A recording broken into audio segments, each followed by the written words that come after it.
wabarakatuh.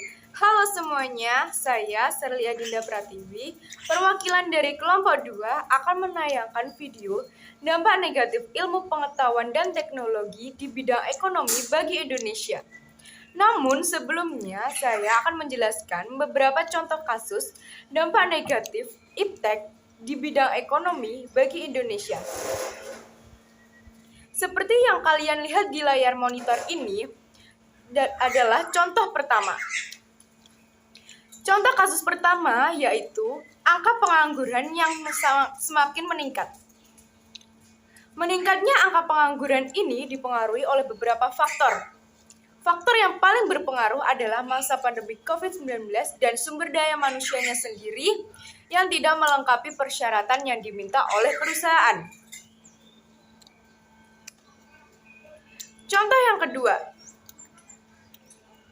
maraknya aksi penipuan jual beli online.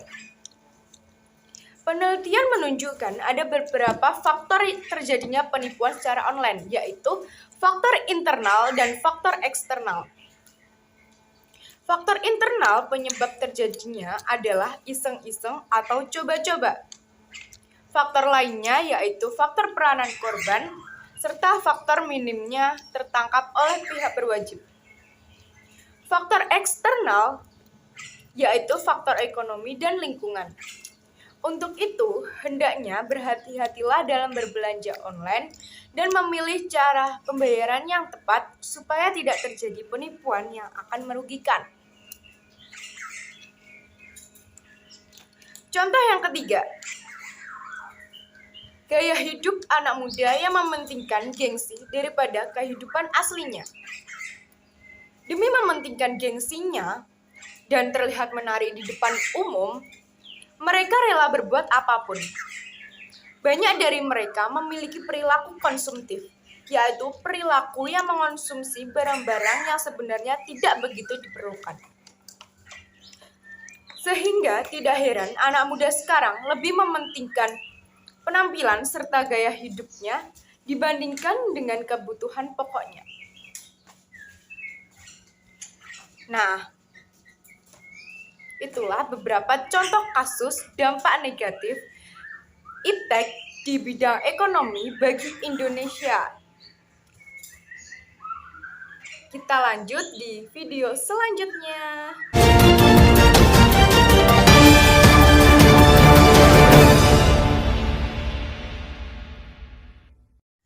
Selamat pagi, kembali lagi bersama saya Serli Adinda di seputar MIPA 1. Kita masuk ke berita utama. Dampak iptek sangatlah terasa bagi perekonomian Indonesia. Hal ini dibuktikan dengan banyaknya situs jual beli online dan supermarket yang membuat pasar tradisional tersingkirkan. Sehingga membuat masyarakat menengah ke bawah merasakan dampak negatif yang sangat terasa dalam kemajuan iptek di bidang ekonomi.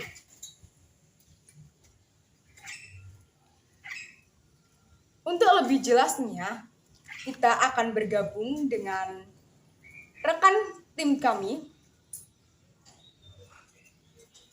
yaitu Tessa di supermarket dan Rofiatus di pasar tradisional.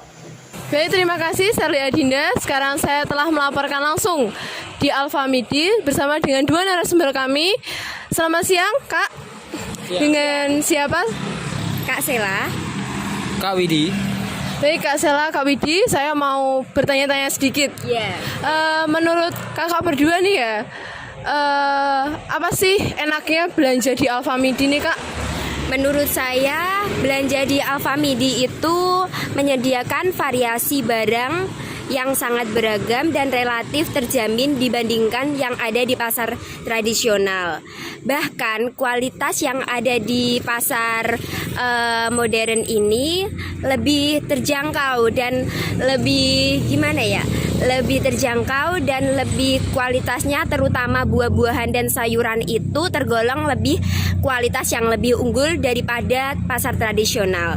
Selain itu, di pasar modern itu terstruktur sangat rapi dan sangat bersih. Sehingga dengan begitu pelanggan akan lebih mudah menemukan barang yang dicari dengan sesuai kategorinya.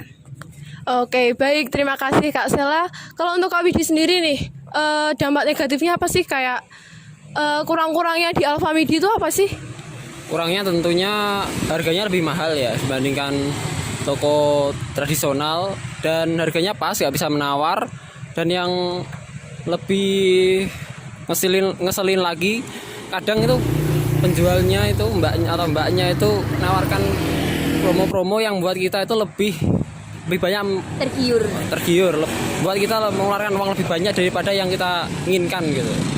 Oke, terima kasih Kak. Untuk yang ketiga nih ya, kakak berdua ini kan suka ya belanja di Alfamidi kayak gini. Pasti generasi yang mengikuti tren lah ya. Kakak juga sering COD-an atau DO delivery order gitu nggak sih Kak? Kan itu lebih hemat juga, lebih gampang gitu. Menurut kakak Sela gimana? Ya sering pesanan sesuai dengan COD kayak gitu.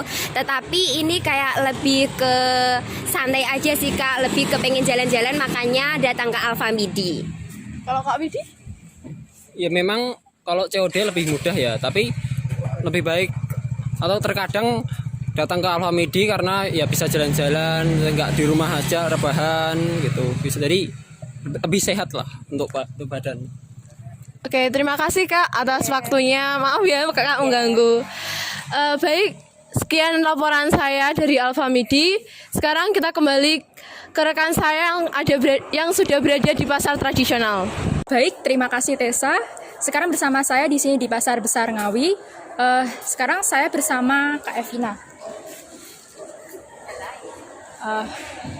Maaf mengganggu waktunya sebentar Kak Evina. Di sini saya mau bertanya, kenapa sih kakak lebih memilih belanja di pasar tradisional daripada di supermarket?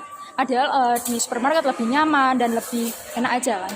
Menurut saya lebih enak di pasar ya Kak. Kalau di supermarket tuh harganya nggak terjangkau. Kalau di pasar kan kita bisa nego, terus banyak macam-macam lah kalau di pasar tuh. Menurut kakak, dengan kakak belanja di pasar tradisional seperti ini, bisakah membantu UMKM masyarakat? Bisa Kak, kan kita secara langsung kita membeli barang dagang mereka dan otomatis kita membantu perekonomian UMKM di sini gitu. Gini Kak kan jiwa muda ya ini, masih kayak zaman now lah. Kenapa sih lebih memilih di pasar tradisional, sedangkan apapun itu kan lebih enak di supermarket, lebih lengkap gitu? Kalau untuk pasar saya jadiin opsi pertama karena itu kalau di pasar ini terjangkau ya. Kalau di supermarket tuh menjadi opsi kedua karena emang higienis, tapi harganya nggak terjangkau gitu loh Kak. Lebih enak di pasar. Ya. Terima kasih Kak Evina. Sekian laporan dari Pasar Besar Ngawi. Kini kembali ke studio bersama Sherly Adinda Pratiwi. Baik, terima kasih Rofi dan Tessa atas informasi yang sudah berikan dan sampai jumpa. Dari wawancara hari ini dapat disimpulkan bahwa kemajuan iptek memiliki dampak negatif dan dampak positif. Dari dampak positif dan negatif ini, jika masyarakat terutama kaum muda tidak bisa memanfaatkannya dengan baik, maka dampak positif akan berubah menjadi dampak negatif. Dan dampak negatif akan terus melunjak seperti kesenjangan sosial, perekonomian dikendalikan pihak asing, sifat konsumtif, banyaknya pengangguran, dan masih banyak lagi.